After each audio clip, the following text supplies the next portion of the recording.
Hello, friends, and welcome to another episode / post Nourishing Time with Salema, the podcast.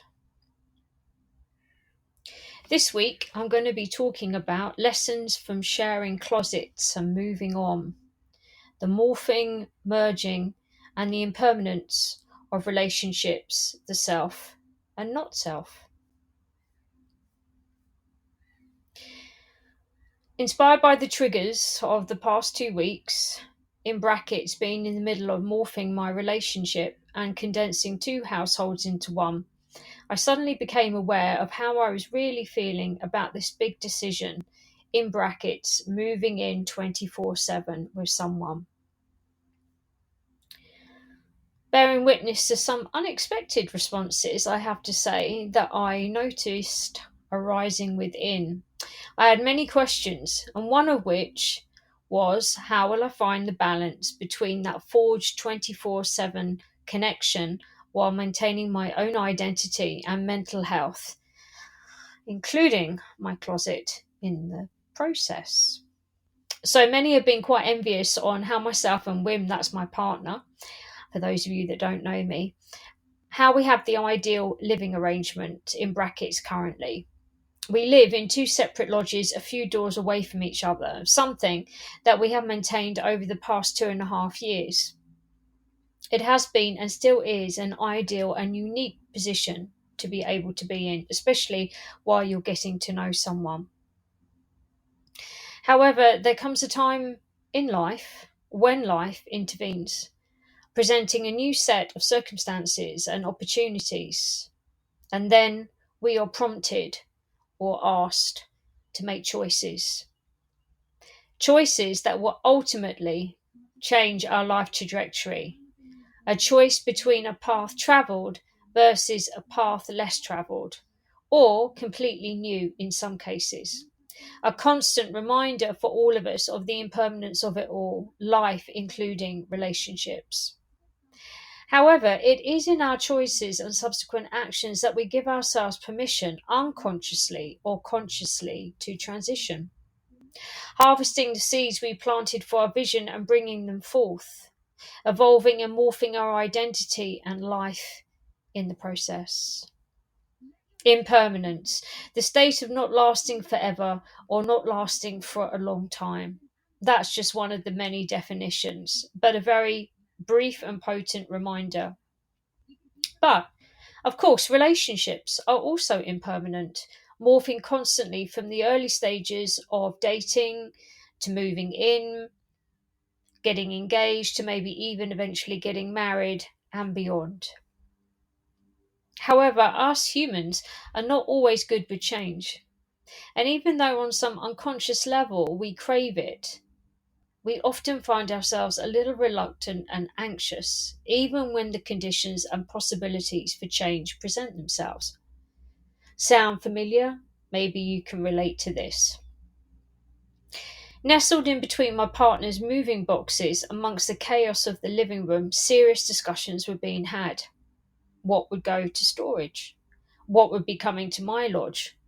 What would we give to charity? And finally, what would we save for Holland? What would we save for Holland, in brackets, as we plan to move back there eventually? Or maybe further afield. Who knows? But in amongst all of these questions, I could feel my anxiety levels rising. We had talked about doing it for a while, but now all of a sudden the universe aligned and it's now becoming our new reality. Interestingly, another curious thought popped into my mind. Not very zen at all. Clothes and my lovely closet. What can I say? I love my new closet. Having knocked 2 rooms into one only just 2 years ago to accommodate it, it was going to be purely for my clothes. At last, I could organise and find structure again. It was a bliss. Clearing the identities of the past reflected in my choices of a different kind, I was ready to start afresh. However, now I need to reorganise the space to accommodate our individual yet connected personalities to coexist in and to begin afresh again. practicing right relationship to all that is. Merging then throws up another interesting dilemma. How can you stay true to you and not get lost within a relationship, partnership, or marriage? Naturally cautious from a previous remembrance of doing just exactly that, I remember waking up one day, even to this day, looking in the mirror and not recognizing myself anymore, not recognizing my interests or ideals, what I like to do. I was completely submerged into the abyss of someone else. I was lost. I felt lost, and not in a good way. So, how can we prevent this? 3 prompts. Number 1, staying present to our individual feelings while at the same time being aware of others. Number 2, communicating preferences and needs mindfully can contribute to make transitioning a little bit more easeful. 3, preferences can be reflected in boundaries with ourselves and significant other. Important for the allowing of both individual personalities to coexist in a new arrangement and for one that is equally beneficial. In order to practice right relationship to all that is requires, though, the recognition of impermanence, sometimes uncomfortable but often a gift in shifting perspective and upgrading the self. Loosening the grip of one identity to make space for a more flexible self. But is it this particular self which is the one who keeps tripping us up? True nature versus self. Often a never ending philosophical debate and exploration in many schools and lineages. The self. Often hindered and hidden by ignorance, the yoga scriptures give us a roadmap to understanding the self. A famous teaching being around self-study, one of the 5 niyamas, observances in brackets, of Patanjali's 8-limbed yogic path towards liberation, setting ourselves free. Swadhyaya is one of these niyamas, and is roughly translated as to recollect, to remember, to contemplate, to meditate on the self. Another term in yoga philosophy used to describe the essence of the self, or koshas, a Sanskrit word translated as layer or sheath, illuminating the different layers of our being within, often referred to as sheaths or veils because they cover each other, a bit like an onion. The physical body obviously is the outermost layer. The deeper levels can include the emotional, mental, and causal bodies. At the deepest level of one's consciousness is the bliss sheath, which is said to contain our true nature, pure consciousness itself, probably the most important for us to nurture and be aware of. Other examples of slightly different interpretations of the self is, in Hinduism, self is referred to as Atman, representing the internal core essence of the personality that moves onto another life after death. However, recently studying some Zen, if you don't know, is about finding one's true nature. Due to studying these teachings, I've been introduced to the concept of the opposite, not self. Learning that Buddha taught the practice of not self, which is where you learn to refrain from the habit of identifying the things you encounter as being part of self or belonging to self, ultimately leading us to our own dissatisfaction and dukkha, suffering, not sukha, which is happiness and bliss. Included in this cocktail of fundamental elements are our body, sensations, perceptions, thoughts, volition, and consciousness. Further reading and learning can be found on this topic via the Mahayana, which discusses the true nature in Zen of self being empty, celebrating the experience of the liberated self, which functions beautifully when we actually understand it and recognize its empty nature. To study the self is to forget the self. To forget the self is to be actualized by myriad of things. When actualized by myriad things, your body and mind, as well as the bodies and minds of others, drop away. No trace of enlightenment remains, and this no trace continues endlessly.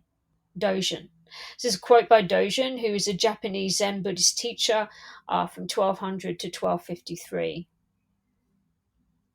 Therefore, I've decided I'm going to try and use this concept of not self to help liberate me from my fear and suffering in this transition, my transition. And also during the time, I've been using two elements from Zen philosophy to transition with a sense of ease. These are prajna, which means what insights are arising, and cilia, mindfulness.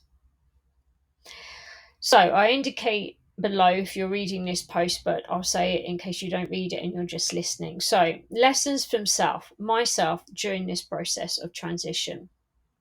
There are 4. Awakening to why I'm having the responses I am. Are they real?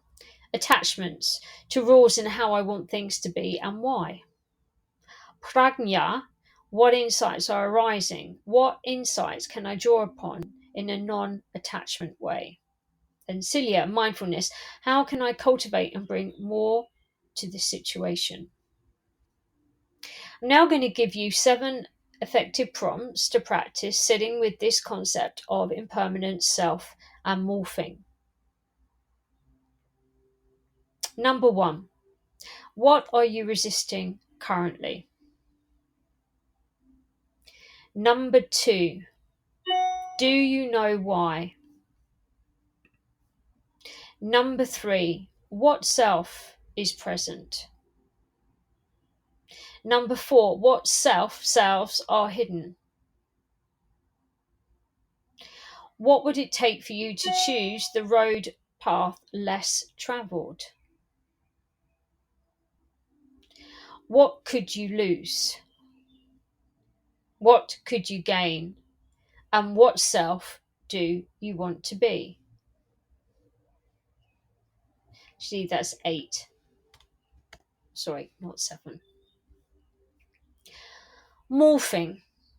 To morphing. Transition, change, or change someone, something from one thing to another. So I find this post and this podcast not something that I had anticipated writing. I anticipated writing about the closets and moving and the range of emotions that we might feel when we make big decisions. But this element of self and selves just naturally came in to my mind when I was writing this post. And I think it's something that we can all be aware of, working on, we've had experience of, especially if you're of a certain age. And the prompt card that is on the post that you will see is from the wonderful card, the prompt card deck from The Art of Attention by my teacher, mentor Elena and Erica Jago. And that is the relationship, practice right relationship to all that is, and whatever that means for you. So, thank you for reading, for listening, for sharing. I'd be interested to hear your comments and if any of that is of help or if that relates to you. These are all things that we can be aware of, we can learn more about, and it might just make those big choices and transitions a little bit more easy for us to reach our destination. So until next time, be well, mean well, and live well. And I will see you soon. Thank you, my friends.